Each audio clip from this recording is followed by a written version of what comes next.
All of you, welcome to our Jaydev Academy. Today we are going to talk about the computer programming, which has lot of weightage in our syllabus, in our curriculum. So let us start. ముందుగా ఏం చూద్దామంటే ఈ రోజు class లో అసలు syllabus ఏంటి, syllabus లో ఉన్నటువంటి ముఖ్యమైన విషయాలు మనం వేటి మీద ఫోకస్ చేయాలి అంటే బేసిక్స్ నుంచి అడ్వాన్స్డ్ టాపిక్స్ వరకు మాక్సిమం కవర్ చేద్దాం. So first one I want introduce the syllabus. Syllabus లో ఈ ప్రోగ్రామింగ్ కాన్సెప్ట్స్ లో ఏమేమి ఉన్నాయో ఒకసారి చూద్దామండి.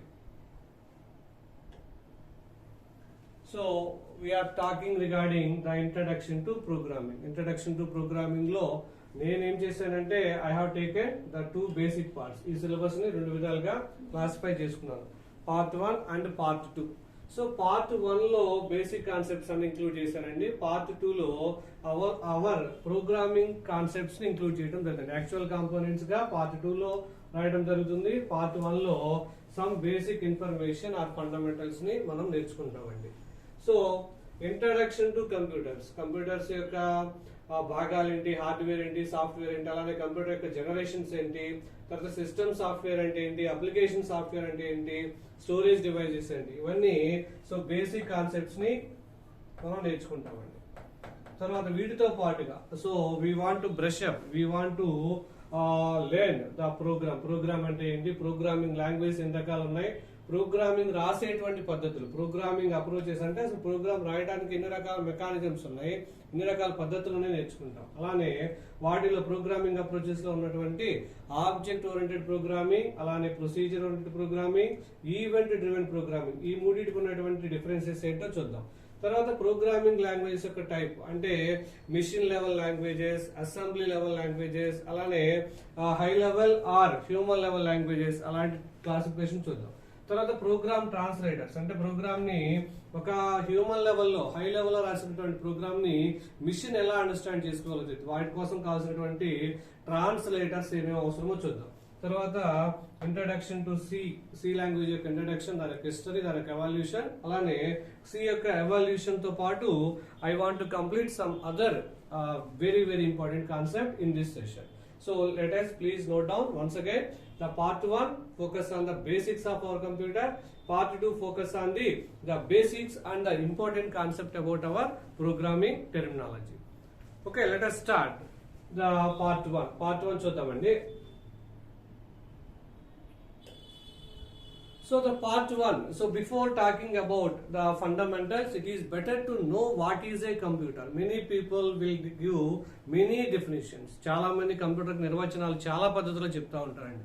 So what is the actual scenario? Computer ని చూసి what you can define, how you can define about a computer. A computer is an electronic device which performs arithmetic and logical operations and which can store large volumes of data for a long period of time. So that is the fundamental definition we need to remember, we need to define for our computer. Computer నిర్వచించడం అంటే computer అనేది ఎలాంటిదండి, it works with electricity, electrical power ఉంటేనే ఒక computer పనిచేస్తూ ఉంటుంది. అలానే computer లో చేసేటువంటి ఆపరేషన్స్ ఏముంటాయండి, arithmetic and logical operations. Arithmetic operations అంటే కూడికలు, తీసివేతలు, multiplication, division, modulo division. So like these operations are called as arithmetic operations. వాటితో పాటుగా లాజికల్ ఆపరేషన్స్, లాజికల్ ఆపరేషన్స్ అంటే గ్రేటర్ దాన్, లెస్ దాన్, తర్వాత equal to, not equal to, తర్వాత relational operations, all these we will call it as a logical operations. అలానే the computer has one more superior capability unlike the humans. What is that?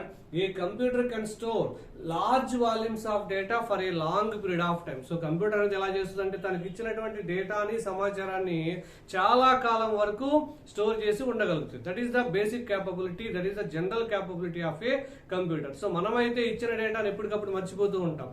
So I can't remember whatever the formulas from my childhood నుంచి నేను ఇప్పటి వరకు formulas చాలా మంది గుర్తుపెట్టుకోలేము. So but unlike the humans, a computer can store, a computer can remember, a computer can retains its data for long period of time, not only for the short period. So కొంతకాలం గుర్తుపెట్టుకుని కొంతకాలం మర్చిపోదండి.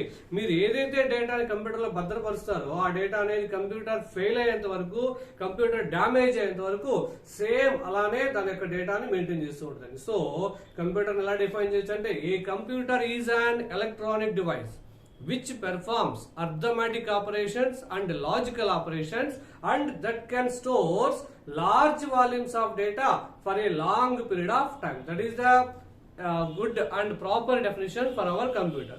So if you observe the basic capabilities of a computer చేసేటువంటి ముఖ్యమైనటువంటి పనులు ఏంటి, computer యొక్క advantages ఏంటో చూస్తే, so computer has the 3 fundamental abilities, 3 రకాల సామర్థ్యాలు ఉన్నాయండి. అవి ఏంటంటే, సో డేటాని స్టోర్ చేయడం అండి. So as I told that A computer can store large volumes of data. ఇప్పుడు ఫేస్బుక్ కానీ, ఏ వెబ్సైట్ చూసుకున్నా కానీ, సో ఏ కంపెనీ చూసుకున్నా కానీ, ఏ ఆర్గనైజేషన్ చూసినా కానీ, there is a large volumes of data. So there I can use the computer in order to store large volumes of data. So the first ability, the first capability of the computer is a computer can store the large volumes of data. So అదే దాన్ని ఏమంటాం simple గా data storage capability అనుకోవచ్చు. తర్వాత రెండో advantage ఏంటి, రెండో capability ఏంటి, రెండో ఎబిలిటీ ఏంటి కంప్యూటర్ కంటే, data processing are programming. So if I want to perform some operation 5+6 అనేటువంటిది ఒక ప్రాసెసింగ్ అండి. సో 5ని 6ని కూడటం అనేది ఒక పని అండి. ఆ పనిని కూడా your computer can perform so very effectively and very accurately. So మనకులాగా తప్పులు చేయదండి. So if I did the program properly, my program output will be very good and very effective. So we can say that not only a computer stores the data, it can also perform the data processing or what is the programming. So computer ఉన్నటువంటి రెండో capability ఏంటంటే programming కూడా చేయగలుగుతుందండి. So మూడో capability ఏంటంటే, so డేటాని store చేయటం, data మీద పని చేయడం, processing are programming. Third capability is communication with other devices or other components or other computers. So computers అనేవి ఏం చేస్తాయి అంటే డేటా షేరింగ్ ని లేకపోతే డేటా కమ్యూనికేషన్ కూడా ప్రొవైడ్ చేస్తూ ఉంటాయండి. So if anyone ask you that why we need a computer other than a human. So ఒక మనిషి కన్నా కూడా కంప్యూటర్ ఎలా మంచిది, ఎందుకు మంచిది అని చెప్పినప్పుడు you can tell these 3 reasons అండి. So a computer has data storage capability, a computer has data processing or programming capability, a computer can perform data communication or data sharing property. So ఈ 3 రకాల abilities ఉన్నాయి కాబట్టి I can choose the computer other than a human. So human కి చాలా మంచి capabilities ఉన్నాయి, it's no doubt. Human is the creator is always better than a creation, but a computer also have some of the good capabilities comparing with the humans. ఈ 3 abilities గుర్తుపెట్టుకోవాలి. Now so computer యొక్క generation. So before computer మన calculators కానీ లేకపోతే అసలు ఎలా how the computers are evolved అంటే initial stage నుంచి సో ఇప్పుడు నువ్వు నేను మాట్లాడుకునేటువంటి ఆర్టిఫిషియల్ ఇంటెలిజెన్స్ వరకు సో ఎలాంటి గ్రోత్ అనేది, ఎలాంటి ఎవల్యూషన్ అనేది మనకి కంప్యూటర్ యొక్క సెక్టార్ లో జరిగిందో చూద్దామండి. సో కంప్యూటర్ యొక్క మొదటి జనరేషన్, ఫస్ట్ జనరేషన్ ఎక్కడి నుంచి స్టార్ట్ అవుతుంది, ఎప్పుడు స్టార్ట్ అవుతుంది, పీరియడ్ ఏంటి, ఆ టైంలో వాడినటువంటి టెక్నాలజీ ఏంటి, సో ఇవన్నీ చూస్తామండి. So please remember that total 5 generations are there. So please remember, so how many generations are there? First to 5th generation, 5 generations are there. 5 తరాలు నేను చెప్పుకోవచ్చండి. సో ఇందులో ఉండేటువంటి టైం పీరియడ్ ఏంటో చూద్దాం. అంటే ఫస్ట్ జనరేషన్ ఏ టైం పీరియడ్ లో ఉంది, ఏ time frame లో ఉందో గుర్తుపెట్టుకోవాలండి. అలానే ఈ పర్టికులర్ ఫస్ట్ జనరేషన్ లో వాడినటువంటి కన్సర్న్ టెక్నాలజీ ఏంటో గుర్తుపెట్టుకోవాలి. సో ఫస్ట్ జనరేషన్ లో ఉన్నటువంటి కంప్యూటర్స్ చాలా పెద్దగా ఉండేవాడు, వాటి సైజు చాలా లార్జెస్ట్, ఈవెన్ దో ఒక పెద్ద రూమ్ అంతా ఒక పెద్ద హౌస్ అంత సైజులు ఉండేవండి. వాటికి కారణం ఏంటంటే so inside those computers, in those days computers we are using vacuum tubes అండి. వాక్యూమ్ ట్యూబ్స్ వాడుతూ ఉండేవాళ్ళండి. తర్వాత సెకండ్ జనరేషన్, సో రెండో తరం కంప్యూటర్ లో చూస్తే కొంచెం సైజ్ అనేది డిక్రీజ్ అవుతూ వచ్చిందండి. సో అక్కడ ఆ సైజ్ తగ్గిపోవడానికి కారణం ఏంటంటే instead of vacuum tube they use transistors వాడటం జరిగిందండి. So come to the third generation యొక్క టైం ఫ్రేమ్ ఏంటంటే 1965 to 1971 అండి. సో వాటిలో వాడినటువంటి డివైజెస్ ఏంటంటే ఐసీస్ అండి, integrated circuit, nothing but the ICs అనేటువంటి కాంపోనెంట్స్ అనేవి బేసిక్ గా కంప్యూటర్ లోపల ఉపయోగపడుతూ వచ్చినండి. తర్వాత ఫోర్త్ జనరేషన్, సో 4వ తరం కంప్యూటర్ లో ఏం చూసామయ్యా అంటే సో మైక్రో ప్రాసెసర్స్ అనేటువంటి కాంపోనెంట్స్ వచ్చినాయండి. మైక్రో ప్రాసెసర్, దాని నేమ్ ఇట్స్ మైక్రో అంటే very small and 10 power minus values will be considered very smaller value and microprocessor. So microprocessor size is very limited. Nowadays we are keeping the computer in your hand because of these microprocessors and these ICs only. So why and how the size of the computers has been very decreased from the first generation to the fourth generation in the science. These technologies has a crucial role. So మనం size అనేది ఎలా decrease చేయగలిగామంటే so ఈ technology వాడినటువంటి technologies వల్ల computer యొక్క size తగ్గిపోతూ వచ్చిందండి. సో ఇనిషియల్ డేస్ లోనైతే వాక్యూమ్ ట్యూబ్స్ వాడాం, తర్వాత ట్రాన్సిస్టర్స్ వాడాం, తర్వాత ఇంటిగ్రేటెడ్ సర్క్యూట్స్ వాడాం, తర్వాత మైక్రో ప్రాసెసర్స్ వాడుతున్నాం. సో దీంట్లోనే VLSI, LSI అనే టెక్నాలజీస్ వాడుతున్నామండి. So now everyone is crazy about, now everyone is talking about artificial intelligence. So can anyone remember artificial intelligence is a very important word. So if we observe that, ఒక observation చేస్తే what are the capabilities of a human అండి? So before talking about artificial intelligence అని అందరూ మాట్లాడుతున్నారు. So artificial intelligence గురించి నేర్చుకునే ముందు artificial intelligence అనే పదాన్ని it is better to remember. So మనకి భగవంతుడు అనే ఆయన మనకి 5 క్యాపబిలిటీస్ ఇచ్చాడండి. The first one is thinking అనే క్యాపబిలిటీ ఉందండి. I can think, you can think. So ఆలోచన అనేటువంటిది భగవంతుడు మనిషికి ఇచ్చినటువంటి ఒక గొప్ప వరం అండి. రెండోది so hearing. So I can hear the voice, I can hear the noise. By hearing that noise and voice, I can identify who is talking and what is that particular sound. So నేను sounds వినటం ద్వారా ఎవరు మాట్లాడుతున్నారు, ఆ sound దేని నుంచి generate అవుతుందో కూడా నేను I can identify, I can recognise. అలానే ఇంకొక క్యాపబిలిటీ భగవంతుడు ఇచ్చింది ఏంటంటే చూడగలటం అండి, విజన్. సో అలానే స్మెల్ ఆర్ సెన్స్. తర్వాత ఇంకోటి ఏంటంటే talking and what is that understanding, natural language processing. So ఇప్పుడు మనం ఒక మనిషికి ఇచ్చినటువంటి భగవంతుడు ఇచ్చినటువంటి 5 గ్రేటెస్ట్ అబిలిటీస్ ఏంటంటే థింక్ చేయటం, కామన్ సెన్స్ యూజ్ చేయటం, తర్వాత వినటం, చూడటం, తర్వాత వాసన చూడటం లేదా సెన్స్ చేయటం, తర్వాత మాట్లాడటం. So I have some capabilities. నాకు ఏపీజే అబ్దుల్ కలాం గారు రాకెట్ సైన్స్ లో ఎక్స్పర్ట్ అండి. అలానే ఏపీజే అబ్దుల్ కలాం లాంటి ఒక ఎక్స్పర్ట్ ఐజ్ అయినటువంటి ఒక కంప్యూటర్ ఎలా తయారు చేస్తామంటే I need to study the artificial intelligence అండి. So many people will by heart the definition of the artificial intelligence. So what is the artificial intelligence? Artificial intelligence is the study of how to make a computer to do things which at the moment people do better. ఒక పనిని ఒక వ్యక్తి ఎంత గొప్పగా చేస్తాడో అంత గొప్పగా ఒక కంప్యూటర్ చేత చేయించేటువంటి ఒక కంప్యూటర్ సైన్స్ ని I can say that artificial intelligence. In the simple words by our explanation we can say that artificial intelligence అంటే ఏంటంటే చెప్పొచ్చు అంటే సో ఒక కంప్యూటర్ ని ఒక మనిషి ఎలా ఆలోచించగలుగుతాడు అంటే ఈ 5 క్యాపబిలిటీస్ ని మనం కంప్యూటర్ లో కనుక అడాప్ట్ చేయగలిగితే I can say that is the basic aim of artificial intelligence. మనిషికి ఉండేటువంటి ఆ థింక్ చేసేటువంటి క్యాపబిలిటీ, మనిషికి ఉండేటువంటి వినేటువంటి క్యాపబిలిటీ, మనిషికి ఉండేటువంటి చూసేటువంటి క్యాపబిలిటీ, మనిషికి ఉండేటువంటి సెన్స్ చేసేటువంటి క్యాపబిలిటీ, మనిషిలాగా మాట్లాడేటువంటి క్యాపబిలిటీ కనుక if I adapted to my computer, general computer కనుక నేను అడాప్ట్ చేయగలిగితే that science I need artificial intelligence అండి. సో దీంట్లో చాలా సెక్టార్స్ ఉన్నాయండి. మిషన్ లెర్నింగ్ అని ఉంది, తర్వాత మనం ఇంకా రోజు నేర్చుకునేటువంటి ఆర్టిఫిషియల్ ఇంటెలిజెన్స్ లో న్యాచురల్ లాంగ్వేజ్ ప్రాసెసింగ్ ఉందండి, తర్వాత రోబోటిక్స్ ఉన్నాయండి, తర్వాత హ్యూమనాయిడ్స్ ఉన్నాయండి. So these all are also related with the artificial intelligence, AI, కృత్రిమ మేధస్ అండి. అంటే సో మనకి భగవంతుడు ఇచ్చింది న్యాచురల్ ఇంటెలిజెన్స్ అండి. అంటే మనకు తెలుసు వాటర్ అనేది లిక్విడ్ అని, సో ఎయిర్ అనేది గ్యాస్ అని. So if I have catching this pen I can recognise that it is a solid element. So ఒక ఎలిమెంట్ ని టచ్ చేస్తూ ఆ ఎలిమెంట్ ఏ టైపో చెప్పగలుగుతాం. సో ఇలాంటి కామన్ సెన్స్ తో పాటుగా వినటం, చూడటం, వాసన చూడటం, తర్వాత మాట్లాడగలటం, ఈ 5 క్యాపబిలిటీస్ కనుక కంప్యూటర్ కి అడాప్ట్ చేయాలి, కంప్యూటర్ కి అడాప్ట్ చేయాలి అనుకున్నప్పుడు I need to take the help from artificial intelligence అండి.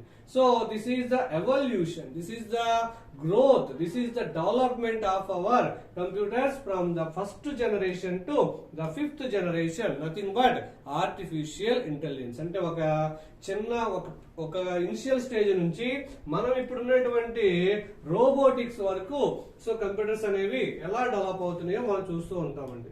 సో చూస్తే first calculating device, very very important bit అండి, అబాకస్. సో అబాకస్ అనేది this is the first calculating device. Calculator కన్నా ముందు మనం కూడికలు తీసివేతల minimum level or initial level of arithmetic operation చేయడానికి ఓల్డెన్ డేస్ లో వాడినటువంటి ఈ కాంపోనెంట్ ఎవరంటే అబాకస్ అండి. ద ఫస్ట్ క్యాలిక్యులేటింగ్ డివైస్ అండి, ద ఫస్ట్ కంప్యూటింగ్ డివైస్. తర్వాత గుర్తుపెట్టుకోవాలండి. తర్వాత అబాకస్ తర్వాత first generation computer best example ENIAC. So see the size of the one computer. It is the total computing device and ఒక ENIAC అనేటువంటి computer that is nearly in size of a room. ఒక పెద్ద room ఎంత ఉందో అంత సైజులో ఉందండి ఒక కంప్యూటర్ అంతా. So that is the ENIAC is the first generation computer example అని గుర్తుపెట్టుకోవాలి. సో ఈ జనరేషన్ లో మనం వాడినటువంటి టెక్నాలజీ ఏంటంటే వాక్యూమ్ ట్యూబ్స్ అనేటువంటి కాంపోనెంట్స్ వాడామండి.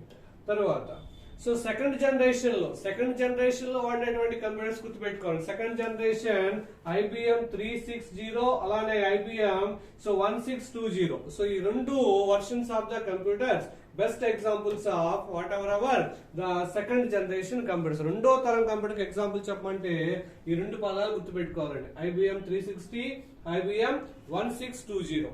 సో ఇవి మనకి సెకండ్ జనరేషన్ లో ఉన్నటువంటి కంప్యూటర్స్ అండి. అంటే కొంచెం సైజ్ కంపేర్ చేస్తే కొంచెం సైజ్ తగ్గిపోయిందండి. సో తర్వాత థర్డ్ జనరేషన్ యొక్క కంప్యూటర్ చూస్తే థర్డ్ జనరేషన్ లో మనకి ఇంటిగ్రేటెడ్ సర్క్యూట్స్ వచ్చినాయండి. సో ఇంటిగ్రేటెడ్ సర్క్యూట్స్ ఎప్పుడైతే వచ్చినాయో టోటల్ కంప్యూటర్ యొక్క సైజ్ చూడండి చాలా వరకు తగ్గిపోయిందండి. ఒక డెస్క్ టాప్ అంత సైజ్, ఒక డెస్క్ అంత సైజ్ వచ్చేసిందండి. So third generation example PDP-8 అనేది గుర్తుపెట్టుకోవాలండి, important one. Third generation computer కి నేమ్ చెప్పండి, ఎగ్జాంపుల్ చెప్పండి అంటే please remember PDP-8, that is the name of the computer అండి. సో తర్వాత microprocessor. So before talking about the fourth generation and the fifth generation, it is better to talk about one important technology, one important component, that is the microprocessor. So చాలా మంది ఏమనుకుంటారంటే CPU microprocessor ఒకటే అనుకుంటారండి, కాదండి.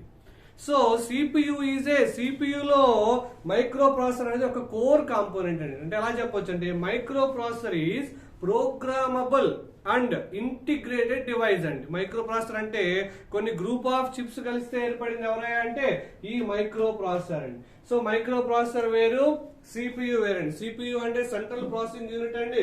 So దాంట్లో దానికి help చేసేటువంటి component ఎవరంటే మైక్రోప్రాసెసర్ అండి. So don't think that microprocessor is same as your CPU ఒకటి కాదండి. మైక్రోప్రాసెసర్ అదర్ డివైస్ అండి, అలానే CPU అనేది సో వేరే అదర్ డివైస్ అండి. రెండు ఒకటి కాదండి. సో తర్వాత so please once remember hour total evolution ఎలా ఉందండి. ఫస్ట్ జనరేషన్ లో గుర్తుపెట్టుకోవాలి టైప్ ఆఫ్ కంప్యూటర్స్ ఏమున్నాయి. సెకండ్ జనరేషన్ లో IBM 1620, తర్వాత ఫోర్త్ జనరేషన్ లో ఉన్నటువంటి కంప్యూటర్ ల్యాప్టాప్స్, తర్వాత డెస్క్టాప్ కంప్యూటర్స్, తర్వాత PDA గుర్తుపెట్టుకోవాలండి. PDA, can anyone please help me, what is PDA? Personal digital assistant, like as your mobile phone in olden days. Suppose a CM want to remember his protocol, ఒక ఆయన ఆ రోజు చేసేటువంటి పనులు కానీ ఆ రోజు అతనికి ముఖ్యమైన విషయాలు కానీ షార్ట్ నోట్స్ పెట్టుకోవాలంటే పర్సనల్ డిజిటల్ అసిస్టెంట్ అనేటువంటి ఒక చిన్న హ్యాండ్ హెల్డ్ కాంపోనెంట్ వాడేవాడండి. అంటే దాంట్లో క్యాలెండర్ వచ్చేసేది, ఏమైనా మెయిల్స్ వస్తే ఆ మెయిల్ చూసుకోవచ్చు. సో ఇలా చిన్నటువంటి రెగ్యులర్ టాస్క్ కోసం వాడేటువంటి ఒక డిజిటల్ అసిస్టెంట్ ఇచ్చేటువంటి డిజిటల్ అసిస్టెన్స్ ఇచ్చేటువంటి కాంపోనెంట్ ఎవరంటే PDA అండి. తర్వాత సూపర్ కంప్యూటర్. సో ఇండియాలో ఉన్నటువంటి సూపర్ కంప్యూటర్ పేరేంటండి? What is the made in India super computer name? పరం. గుర్తుపెట్టుకోవాలండి, పరం అనేది పరం, Gayatri. These two are our super computers.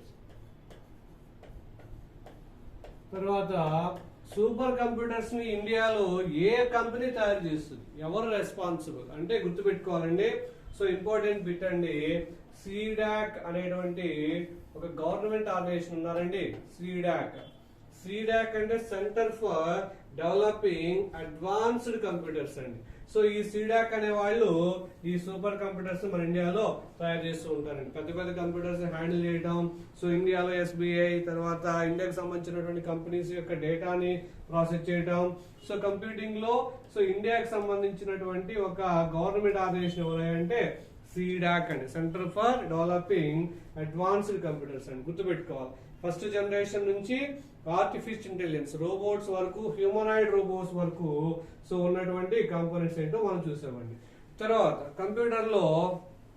Computer కి మనిషికి ఎలా భౌతికమైనటువంటి భాగాలు ఉంటాయి, అలానే ఇంటర్నల్ కాంపోనెంట్స్ ఉంటాయి. అలానే కంప్యూటర్ కూడా ఫిజికల్ కాంపోనెంట్స్ ఉంటాయండి. వాటిని ఏమంటామంటే హార్డ్వేర్ అంటాం. అంటే the elements or the components or the parts of a computer which we can touch and feel. So మనం ఏ పార్ట్స్ అయితే మనం చూడగలుగుతాం, ఏ పార్ట్స్ అయితే మనం ఫిజికల్ గా టచ్ చేయగలుగుతాం, ఏ పార్ట్స్ అయితే మనం ఫీల్ అవ్వగలుగుతాము, వాటిని ఏమంటామంటే హార్డ్వేర్ అనుకోవచ్చండి. సో ఎగ్జాంపుల్ ఏంటంటే కీబోర్డ్ మనం టచ్ చేయగలుగుతున్నామండి. అలానే ఈ యొక్క మానిటర్ యొక్క స్క్రీన్ నేను టచ్ చేయగలుగుతున్నానండి. సో అలానే మౌస్ టచ్ చేయగలుగుతున్నానండి.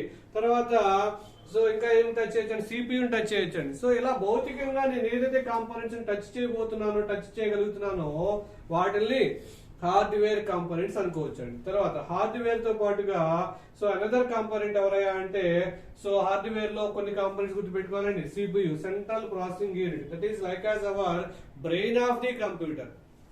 సో మొత్తం కంప్యూటర్ లో ఈ క్యాలిక్యులేషన్స్ కానీ, డేటా ఒక చోట నుంచి ఒక చోటకి పంపించేటువంటి మెకానిజమ్స్ కానీ, కంప్యూటర్ యొక్క all operations will be carried through one particular electronic component, that is nothing but a central processing unit. So CPU అనేటువంటి లైక్ యాజ్ అవర్ బ్రెయిన్, మనకి హ్యూమన్ బ్రెయిన్ ఎంత అవసరమో సో CPU అనేది వెరీ వెరీ ఇంపార్టెంట్. తర్వాత దాంట్లో data store చేయడానికి ఉపయోగపడే components ఎవరంటే సో ర్యామ్ అండ్ రోమ్. గుర్తుపెట్టుకోవాలండి, ర్యామ్ అంటే ఏంటి, రోమ్ అంటే ఏంటి. సో ర్యాండమ్ యాక్సెస్ మెమరీ, దీన్ని ఏమంటామంటే వోలటైల్ మెమరీ అంటామండి. అంటే ఏంటంటే ర్యామ్ లో నువ్వు రాసినటువంటి కంటెంట్ మొత్తం కొంత సమయం తర్వాత డిసపియర్ అవుతుందండి. That means the random access memory provides only temporary storage. డేటాని కొంత సమయం మాత్రం స్టోర్ చేయాలనుకుంటే ర్యామ్ తీసుకుంటామండి. అలా కాదండి, if I want to store my data permanently inside the computer, నా యొక్క డేటా కంప్యూటర్ లో సో ఫుల్ టైమ్ స్టోర్ అవ్వాలి, లైఫ్ లాంగ్ ఉండాలి అనుకుంటే ఎక్కడ ఉంటుంది అంటే రోమ్ లో స్టోర్ అవుతుందండి. రోమ్ లో ఉండేటువంటి డేటా ఏ టైప్ అంటే పర్మనెంట్ స్టోరేజ్ టైప్ అండి. ర్యామ్ లో ఉండేటువంటి డేటా, ర్యాండమ్ యాక్సెస్ మెమరీలో ఉండేటువంటి డేటా ఏ టైప్ అంటే టెంపరీ స్టోరేజ్. అలానే ర్యామ్ లో డేటాని నువ్వు రీడ్ అండ్ రైట్ రెండు చేయొచ్చు. అంటే you can read the data, you can also write the data. Whereas inside the ROM, so ROM లో ఉన్న డేటా నువ్వు ఏం చేయగలుగుతావంటే రీడ్ మాత్రమే చేస్తామండి. సో అందుకని దానికి ఏం పేరు వచ్చిందండి, రీడ్ ఓన్లీ మెమరీ. అంటే అందులో ఉన్న కంటెంట్ ని మనం చదవగలుగుతాం కానీ అందులో ఉన్న కంటెంట్ ని మనం మాడిఫై చేయలేమండి. So that's what we can say that the ROM is the read only memory. So RAM అనేది random access memory అనేది temporary storage, ROM అనేది permanent storage అని గుర్తుపెట్టుకోవాలండి. So let us come to the next point. Next వీటి గురించి చూద్దామండి. అంటే so మనకి సెకండరీ స్టోరేజ్, ఈ ర్యామ్ రోమ్ అనేది ఇంటర్నల్ స్టోరేజ్ కోసం మనకు ఉపయోగపడుతుంది. అంటే ఇంటర్నల్ గా అంటే కంప్యూటర్ యొక్క CPU లో ఇన్సైడ్ ఉండేటువంటి స్టోరేజ్ పార్ట్స్ అండి. సో అవుట్ సైడ్ మనం డేటాను ఎలా మేనేజ్ చేయగలుగుతామంటే so pen drives, nowadays so many people are they have the what is that memory chip ని యూజ్ చేస్తున్నామండి. సో దీనికన్నా ముందు కొంచెం మన జనరేషన్ లో సో ఈ యొక్క పెన్ డ్రైవ్ అనేటువంటిది ఉపయోగపడుతుండేది. సో ఇది కూడా ఒక ఎక్స్టర్నల్ హార్డ్ డిస్క్ లాగా ఉపయోగపడుతుంది. So this is the external hard disk and this one is also the external memory. అంటే డేటాని మనం ఒక పెన్ డ్రైవ్ లో స్టోర్ చేస్తూ that is known as the external storage are secondary storage అండి. Secondary storage అంటే డేటా అనేది computer బయట ఎక్కడెక్కడ స్టోర్ చేయగలుగుతామో చెప్పేదాన్ని మనం సెకండరీ స్టోరేజ్ అనుకోవచ్చండి. సో తర్వాత so as I told that computer లో కూడా మనిషికి ఉన్నట్టు రెండు రకాల భాగాలు ఉంటాయి. మనిషిలో ఉండేటువంటి కొన్ని భాగాలను మనం బాహ్యంగా బయట చూడవచ్చు, అంటే టచ్ చేయడం, వీటిని మనం హార్డ్వేర్ అంటామని చెప్పాం. అంటే the physical components of a computer is nothing but the hardware. అలానే మనం కంప్యూటర్ లో కొన్ని పార్ట్స్ మనం టచ్ చేయలేమండి, like as the software. So can I touch my feelings, నా యొక్క లోపల ఉండేటువంటి నా క్యాపబిలిటీస్ ని, నా యొక్క లోపల ఉండేటువంటి నా యొక్క ఆలోచనని, can anyone see that, can anyone touch my feelings? No. So అలానే కంప్యూటర్ లో కూడా, కంప్యూటర్ లో ఉండేటువంటి ప్రోగ్రామ్స్ అనేవి, మనకి ప్రోగ్రామ్స్ మనం రాస్తాం కానీ ఆ ప్రోగ్రామ్ యొక్క పని సాఫ్ట్వేర్ చేస్తుంటదండి. Program software is nothing but collection of programs అండి. సో అలానే కంప్యూటర్ లో మనకి కంటికి కనపడని but they will run our computer run చేస్తూ ఉంటాయి కానీ అవి మనకి కనపడవండి, వి కాంట్ టచ్ అండి. వాటిని ఏమంటామంటే సాఫ్ట్వేర్ కాంపోనెంట్స్ అంటామండి. Software is nothing but group of programs అండి, గుర్తుపెట్టుకోవాలి.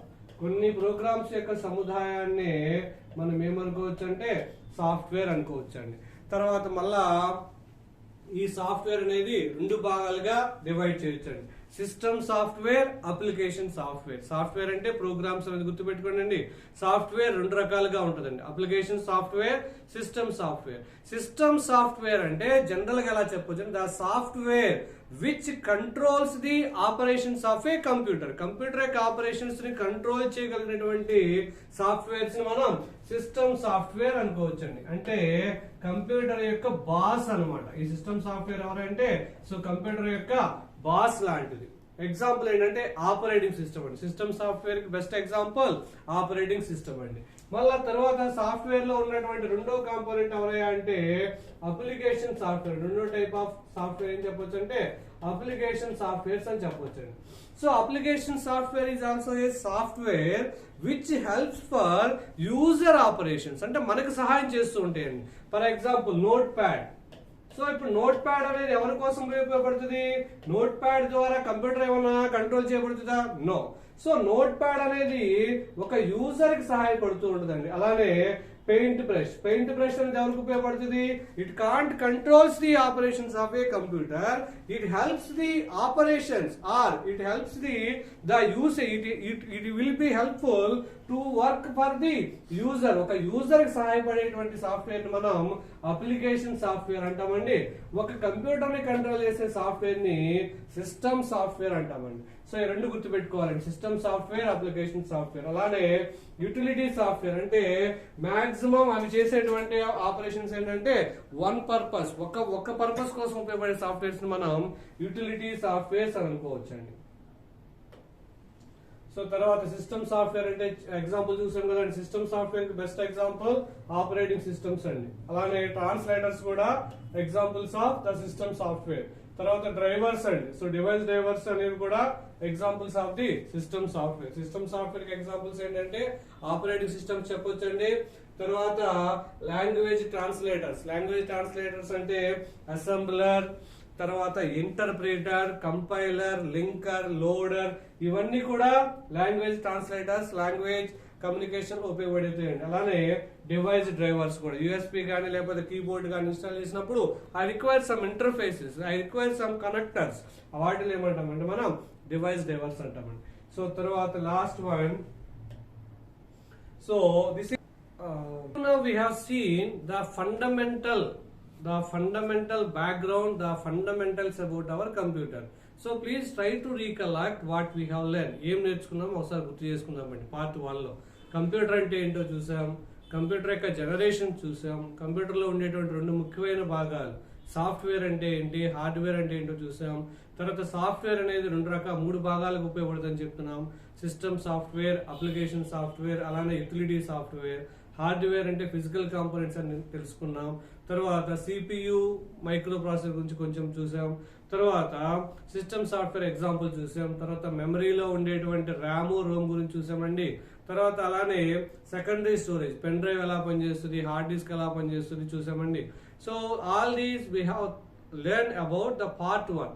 సో నెక్స్ట్ కాన్సెప్ట్ లో పార్ట్ 2 అంటే కంప్యూటర్ ప్రోగ్రామింగ్ ని యాక్చువల్ గా so how we can master the programming ని ప్రాపర్ గా ఎలా చేస్తాం, సి ప్రోగ్రామింగ్ ఎలా రాయగలుగుతాం అనేది, so how we can better gain the scores and marks inside our C programming అనేది చూద్దాం. సి ప్రోగ్రామింగ్ లో నేర్చుకుందామండి, పార్ట్ 2 లో నేర్చుకుందామండి. Thank you.